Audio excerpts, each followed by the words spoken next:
Salut, je suis Boom, D20D depuis 3 ans et j'ai sorti il y a quelques mois Kitty Last Adventure, un survivor mignon avec des chats. Le jeu est sorti en accès anticipé sur Steam et devrait être fini cette année 2025. Je l'aime pas trop ce de vrai, mais une année entière c'est long et c'est dur d'imaginer tout ce qui peut se passer. Même si Kitties n'est pas totalement terminé, je suis en train de préparer mon 3e jeu sur Steam. Cette année je me suis fixé des objectifs clairs et qui m'ont l'air atteignables.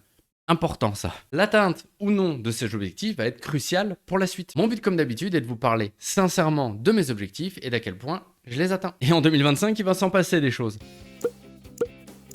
On commence par le plus important avec la fin de l'accès anticipé pour Kitty Last Adventure. Kitty Last Adventure, ça a été 1 an de travail pour la sortie en septembre. Depuis, je suis à plein temps dessus et j'ai sorti plusieurs mises à jour. D'ailleurs, merci à ceux qui suivent le développement et me font des retours.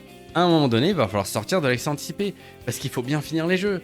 Même si on n'a jamais l'impression qu'ils sont finis. Mais il n'y a rien de pressé, donc je pense passer 50% de mon temps sur Kitties. C'est hyper motivant de bosser sur ce jeu. À chaque mise à jour, il y a des personnes qui reviennent jouer au jeu. Le jeu se vend un petit peu par-ci par-là. J'ai l'impression d'avoir un vrai projet qui intéresse des gens et qui avance. Et ça m'était pas encore arrivé. Oui, il m'a fallu 3 ans. Mais peut-être que cette dynamique va s'effondrer pendant cette année. Il faudra donc que je passe plus vite que prévu à autre chose. Ce serait dommage parce que tous les trucs critiques qui me stressent énormément, ils sont définis comme l'UI ou l'ADA. Il me reste juste du contenu à rajouter et j'adore faire ça. Donc oui, j'aimerais garder le plus longtemps possible ces 50% de réconfort. Parce qu'on va être honnête, les autres 50%, eux, ils sont bien stressants. Je suis en train de partir sur un 3e jeu sur Steam. Attention, pour l'instant je n'ai quasi rien et tout peut changer. Enfin si, j'ai un début de visuel sur Krita et un tout mini proto où on peut cliquer sur des trucs, mais niveau gameplay, c'est juste un tas d'idées. Faudra déjà voir si le proto est intéressant, et s'il n'est pas intéressant, essayer de le rendre intéressant, ou partir sur une idée complètement différente. Ça là, avec le proto, c'est très excitant, et à la fois, c'est très stressant. En tout cas, j'ai un objectif précis en tête. Avoir une démo pour le festival Steam de la construction de ville et simulation de colonies.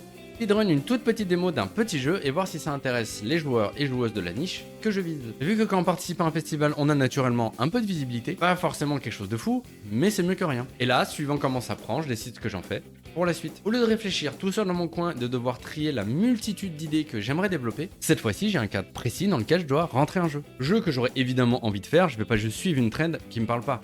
Mais on a quand même une belle liste de festivals avec des thèmes très différents, il y a moyen de trouver un type de jeu qui nous plaît. Ce n'est évidemment pas une solution magique parce que je ne suis pas le seul à essayer de profiter de ces festivals. Personnellement, avoir ce cadre, ça va m'aider. Rien que quand on réfléchit à un seul jeu vidéo, on a plein d'idées. Kitties est passé par une multitude d'étapes et aurait pu et a été un jeu très différent. J'en ai parlé dans la récap des 3 ans, si ça vous intéresse. Quand on se pose comme ça à réfléchir à quel jeu on a envie de faire, on a 12 000 idées et c'est tellement dur de choisir. En tout cas, cadré comme ça, je l'ai jamais fait, aucune idée de si je vais y arriver. On verra bien. Quoi qu'il arrive, je souhaite faire des petits jeux qui plaisent à un type de personne bien défini. Mon 3e jeu suit exactement ce principe. Mon optique à moi, et j'en ai déjà parlé ici, ce n'est pas de viser des succès commerciaux comme Isaac ou Celeste, ou Hollow Knight, ou Vampire Survivor, ou Balatro. Enfin, vous avez compris quoi. J'ai rien contre un hit, mais c'est pas du tout ce que je vise. J'aimerais faire des petits jeux à ma portée dans une niche de joueurs et joueuses que j'ai identifié. Je veux réduire mes coûts, comme ça un jeu qui marche un peu, et ben c'est bien quand même. Si je passe 6 mois sur un jeu et qui me rapporte 6 000 € net, bon, c'est un tout petit SMIC, mais c'est déjà ça. Passer 2 ans sur un jeu et payer des milliers d'euros en graphisme, c'est plus les mêmes risques. J'ai déjà testouillé un peu ces gros projets et mon stress il monte très vite. Si mes 2 anciens projets ont été mis à la poubelle, c'est en partie à cause de ça. Là, ok, j'ai passé un peu plus d'1 an sur Kitty Last Adventure. Bon, déjà, c'était pas prévu, mais maintenant je sais mieux comment je dois réfléchir à mes projets. Parce que oui, je vais continuer à bosser en solo. C'est important de bien se connaître. Se retrouver seul chez soi sans chef, ça peut être très déroutant. Il faut pas le sous-estimer. C'est pas fait pour tout le monde, mais moi ça me va très bien. La dynamique en équipe est très différente et ça correspond mieux à certaines personnes. Moi ça fait 7 ans que je bosse en solitaire.